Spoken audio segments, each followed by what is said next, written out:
15 বছৰৰ পাছত এতিয়া মমতা বেনাৰ্জীৰ শাসনৰ অন্ত পৰিল বলপূৰ্বকভাৱে মমতা বেনাৰ্জীক অপসাৰণ কৰা হ'ল কিয়নো হুচনীয় পৰাজয়ৰ পিছতো পশ্চিমবংগৰ মুখ্যমন্ত্ৰী মমতা বেনাৰ্জীয়ে নিজৰ পদ এৰিব পৰা নাছিল ইতিমধ্যে এতিয়া প্ৰাক্তন হৈ পৰা মমতা বেনাৰ্জী পদ ত্যাগ কৰাৰ বিপৰীতে দাবী কৰিছিল যে চৰকাৰে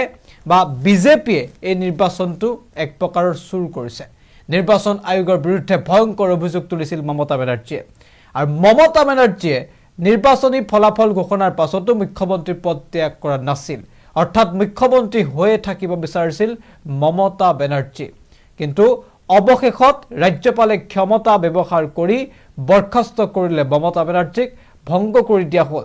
মমতা বেনাৰ্জীৰ চৰকাৰ 15 বছৰৰ শাসনৰ অন্ত পৰিল এতিয়া মমতা বেনাৰ্জী মুখ্যমন্ত্ৰীৰ পৰা প্ৰাক্তন মুখ্যমন্ত্ৰীলৈ এতিয়া মমতা বেনাৰ্জী এক প্ৰকাৰৰ নামকৰণ কৰা হ'ল পূৰ্বে শক্তিশালী হিচাপে চৰ্চাত থকা মমতা এইবাৰ যেন শক্তিহীন হৈ পৰে অবিশেষ দৰ্শকসকলৰ বাবে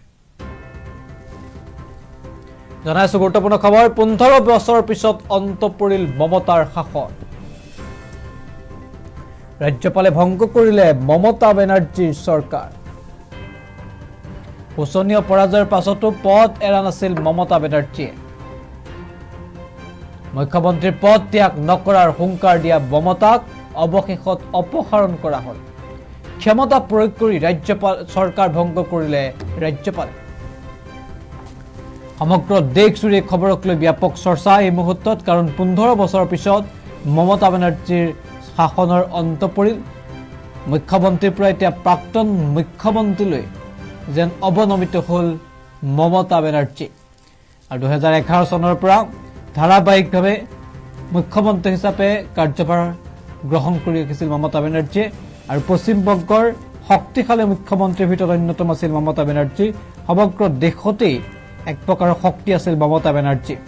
আৰু এইবাৰ মমতা বেনাৰ্জীৰ শাসনৰ অন্ত পৰিল মমতা বেনাৰ্জীক এক প্ৰকাৰ বৰখাস্ত কৰা হ'ল আৰু ৰাজ্যপালে ভংগ কৰি দিলে মমতা বেনাৰ্জীৰ চৰকাৰ হুচনীয় পৰাজয়ৰ পাছতো পদ এৰিব বিচৰা নাছিল মমতা বেনাৰ্জীৰ মতে এই নিৰ্বাচন চুৰ কৰিছে বিজেপিয়ে নিৰ্বাচন চুৰ কৰিছে নিৰ্বাচন আয়োগে পদত্যাগ নকৰা হুংকাৰ দি বিস্ফোৰণ ঘটাইছিল মমতা বেনাৰ্জীয়ে আৰু তাৰ পিছতেই মমতা বেনাৰ্জীক অৱশেষত বৰখাস্ত কৰিবলৈ বাধ্য হ'ল ৰাজ্যপাল ইতিমধ্যে শাসনৰ অন্ত পৰিল মমতা বেনাৰ্জী এতিয়াৰ পৰা পশ্চিমবংগত চলিব বিজেপিৰ চৰকাৰ পিছে বিজেপিৰ পৰৱৰ্তী মুখ্যমন্ত্ৰী কোন হ'ব সেয়া স্পষ্ট হ'ব 2 দিনৰ ভিতৰতে আৰু 9 তাৰিখে অৰ্থাৎ কাইলৈ দিনটোত শপত গ্ৰহণৰ সম্ভাৱনা আছে অৱশ্যে আনুষ্ঠানিক ঘোষণা এতিয়াও বাকী আছে কিন্তু পশ্চিমবংগৰ যি চৰকাৰ পশ্চিমবংগত যি চৰকাৰ সেই চৰকাৰ যে বিজেপিৰ হ'ব সেয়া ইতিমধ্যে স্পষ্ট কাৰণ মমতাই যদিও ইতিমধ্যে পদত্যাগ নকৰা হুংকাৰ দিছিল কিন্তু ক্ষমতা ব্যৱহাৰ কৰি মমতা বেনাৰ্জীৰ শাসনৰ অন্ত পেলালে ৰাজ্যপালে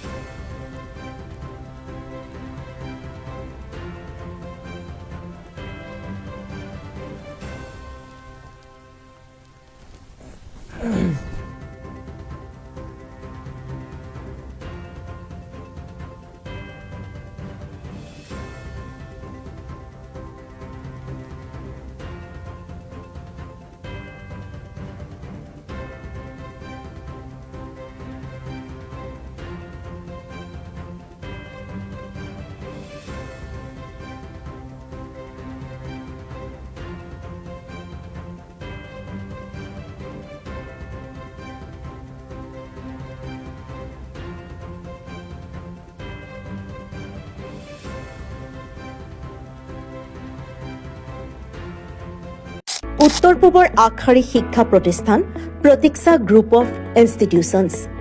2026 বৰ্ষৰ বাবে আৰম্ভ হ'ল নামভৰ্তি প্ৰক্ৰিয়া B pharm D pharm BSc nursing BMRIT BMLT GNM BPT পাঠ্যক্ৰমৰ বাবে মুকলি নামভৰ্তি 17 এপ্ৰিলৰ পৰা আৰম্ভ হৈছে বিনামূলীয়া CWE কোচিং আজিয়ে যোগাযোগ কৰক এই নম্বৰত 97063216768